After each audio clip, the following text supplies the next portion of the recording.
Topic 19, studies and conclusions. This is going to lead us to Stat 252 when you'll be comparing groups.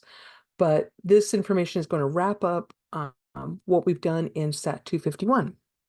So first of all, we're going to talk about roles of variables. So if there are two or more variables, the variable whose effect you want to study is called the explanatory variable. And you'll frequently see it just written as EV. The variable that measures the outcome of interest that you suspect might be affected by the other is the response variable, and we call that RV. So it changes, okay? What it responds to any changes in the explanatory variable. Okay, so if there's a change here, see the change here. So for these examples, what I'd like you to do is identify the observational unit, and then if there's more than one variable, identify whether it is explanatory or the response variable. Also identify whether they're quantitative and categorical, if categorical, whether it's binary or not. So let's start with the first one together. How much did a typical American consumer spend on Christmas gifts in 2017? So right now we're going to start with the observational unit. Whose behavior are we studying? Well, each American consumer.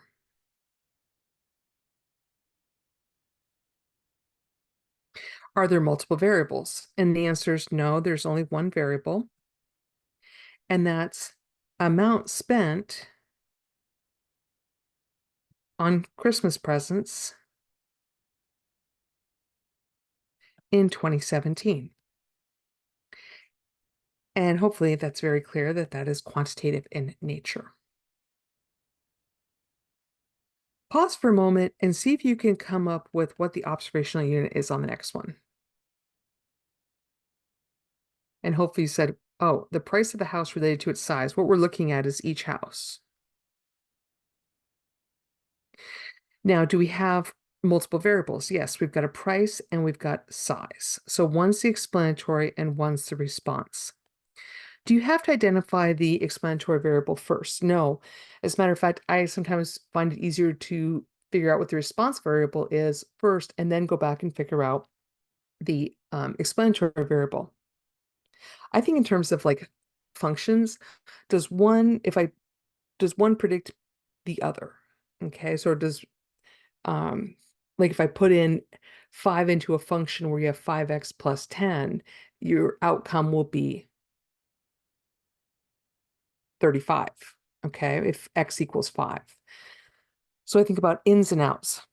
Does the size of the house itself vary? So if we're looking at a house, at your house you're sitting in right now, let's say, will that size vary at this moment? The answer is no. But can prices vary quite a bit? Yes.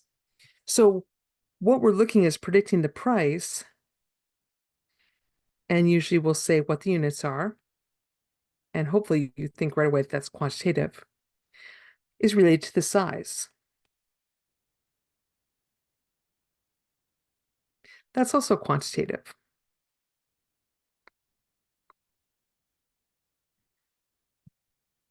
And you're like, well, okay, I'm kind of seeing this, but let's do another one. Can you predict how far a cat can jump based on factors such as its length and its weight? Well, we're looking at cats, right? We're looking at each cat, and we're going to measure some things about that cat. Can you predict, so the outcome, how far? Okay, so this is my response, the outcome.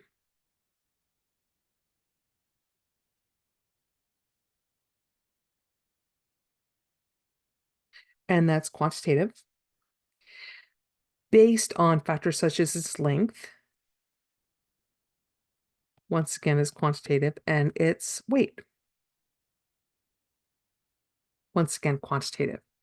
So in this case, we have two potential explanatory variables, and we have one response variable.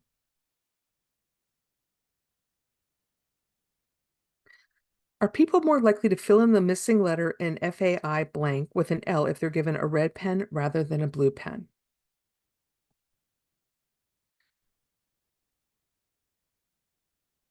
Whose behavior are we studying? And hopefully you don't think each pen, okay? It's each person because each person is going to do something, right? The outcome that we're looking to see is whether they fill in an L or not.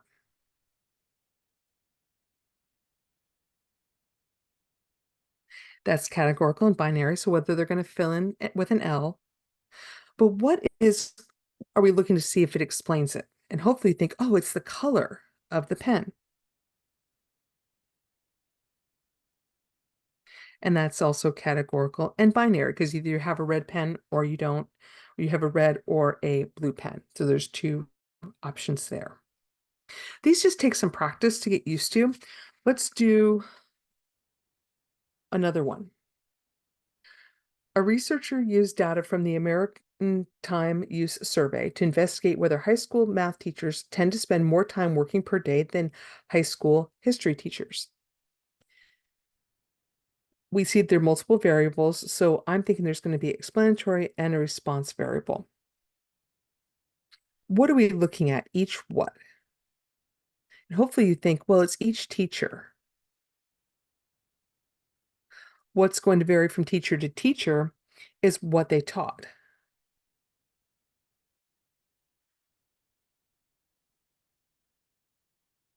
History or math.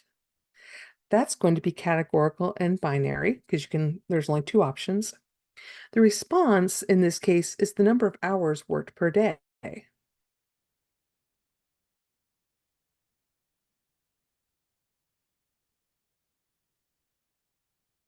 And that's going to be quantitative. So you have to think a little bit with these. It's not quite as simple as just, you think about what you're measuring. So you may find it easiest to start at the bottom and say, well, we're looking at the number of hours worked a day. My explanatory variable is whether they taught history or math, and the observational unit would be I should say probably each high school teacher, because we're specifically looking at high schools. This one's a little bit trickier. Statistical evidence was used in the murder trial of Kristen Gilbert, a nurse who was accused of killing patients. And this is actually a jury trial that actually did happen.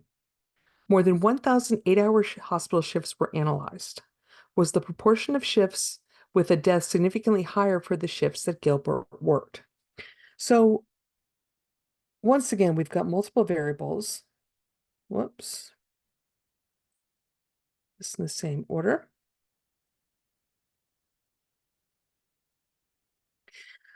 Are we looking at each Kristen Gilbert? Hopefully you say no, but we do have a clue what the observational unit is. They looked at more than 1,000 8-hour hospital shifts. Ooh, so we're looking at each 8-hour shift. What outcome are we looking for? So what's the response that we're interested in measuring? And I'm going to say each shift, we're going to be interested in whether there was a death on the shift that they're looking at. That could be categorical, binary, whether there's a death or at least one death. Now, what's going to vary from shift to shift? Whether or what? So who are we interested in studying, or are we trying to find support? We're interested in studying each 8-hour shift, but whose pattern of behavior are we thinking may be affecting things here? And it's each whether Gilbert is working or not.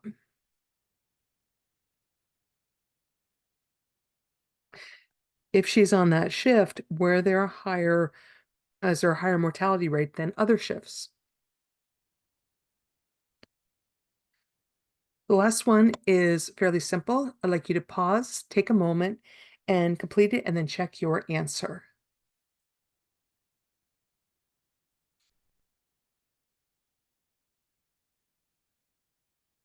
And hopefully that's where you ended up.